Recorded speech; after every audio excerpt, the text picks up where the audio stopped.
Hello friends, வணக்கம். மணி மது couple எல்லோருக்குமே ஃபேவரட்டான கப்பிள். மது இப்போ ப்ரெக்னெண்ட்டாக இருக்காங்க. குழந்தை பிறக்க போகுது. குழந்தையை கையில் ஏந்த போகும் அந்த இனிய தருணத்துக்காக காத்திருக்கிறேன் அப்படின்ற ஸ்டேட்டஸை மணி போட்டிருக்காரு அவருடைய ஸ்டோரி டேப்பில். அவங்க ஃபாலோயர்ஸ் எல்லாருமே என்ன குழந்தை அப்படின்னு தெரிஞ்சுக்கிறதுக்காக மிகவும் ஆர்வத்துடன் வெயிட் பண்ணுறாங்க அப்படின்னே சொல்ல முடியும்.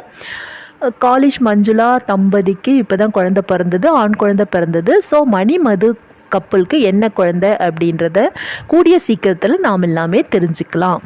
நான் மட்டும் இல்லாமல் நிறைய பேர் கேர்ள் பேபி அப்படின்னு கெஸ் பண்ணி இருந்தாங்க. அந்த கெஸ்ஸு உண்மையாகுதா இல்லையா அப்படின்றத கூடிய சீக்கிரத்திலேயே தெரிஞ்சுக்கலாம் நாம் எல்லாருமே. நீங்கள் என்ன குழந்தை பிறக்கும் அப்படின்னு எக்ஸ்பெக்ட் பண்ணுறீங்க மணி மதுவுக்கு அப்படின்றத கமெண்ட் செக்ஷனில் பதிய வச்சுருங்க ஃப்ரெண்ட்ஸ். மது பாய் பேபி அப்படின்னு எதிர்பார்க்குறாங்க. ஸோ மதுவோட விருப்பம் நிறைவேறுதா அப்படின்றதையும் நம்ம கூடிய சீக்கிரத்தில் தெரிஞ்சுக்கலாம். நன்றி ஃப்ரெண்ட்ஸ்.